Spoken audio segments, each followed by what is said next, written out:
Good evening, you're watching ITV News Anglia.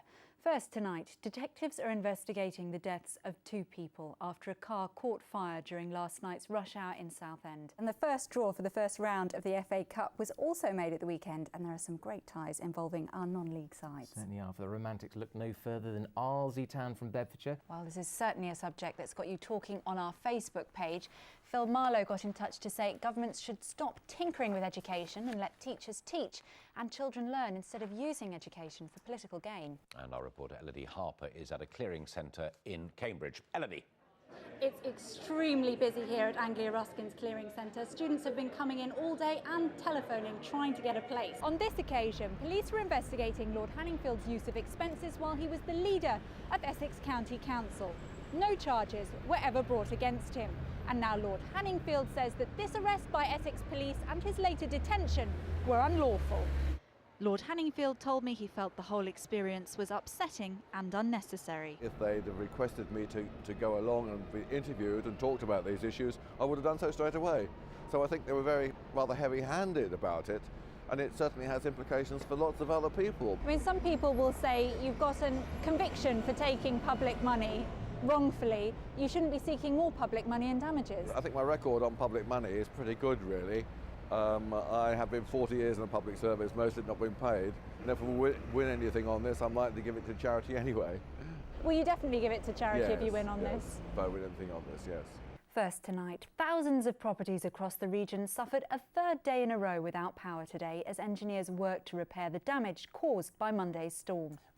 Well, passing sentence Judge Coleman said that nobody who heard the accounts of vulnerable elderly people being fleeced, in some cases of their life savings, could fail but be appalled by the defendant's behaviour. Do you get the urge to tinkle the ivories when you see a piano? Do you? Not really. I resist as well. Yeah. Well, Cambridge University is hoping to make the most of people's hidden musical talent with a new art project in the city.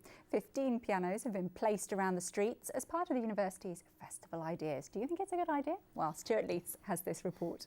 Well, a short while ago, I spoke to Lisa Christensen. There's no getting away from the fact that the judgments have been extremely damning. Ofsted saying that vulnerable children are at risk, saying that the education provision here is dire. What went wrong? I wouldn't say that things have gone wrong. Do you think Ofsted's comment then that services in Norfolk for education were dire was unfair? I think it's unhelpful because it's very generalised, and I think what was very helpful, however... Do you think it's true though, or do you think it's untrue? I think it's untrue. Education in Norfolk is dire is not true. If manufacturing were to move abroad, that would be a blow for the British government. It would indeed. And David Cameron is at the moment in the Far East. He's going to Malaysia this week. It's a Malaysian company which now owns Lotus. Now, I've spoken to the local MP, Richard Bacon. He has been lobbying the Prime Minister's office, trying to get this issue as far up the agenda as possible. Now, given the Prime Minister is out there in Malaysia wanting to sell British business, and the fact that £10 million of taxpayers' money has already been invested in the regeneration plan here at Hethel, one can only assume that the Prime Minister will be working very hard in Malaysia to try and ensure that Norfolk continues to be the production base and the heart of Lotus. Well, I'll be back with an update at 10:30, but for now from the team here at ITV News Anglia, thank you for watching. Yeah, in just a moment, the national news with Mary in the studio. Mark this evening is in South Africa. Goodbye. Goodbye.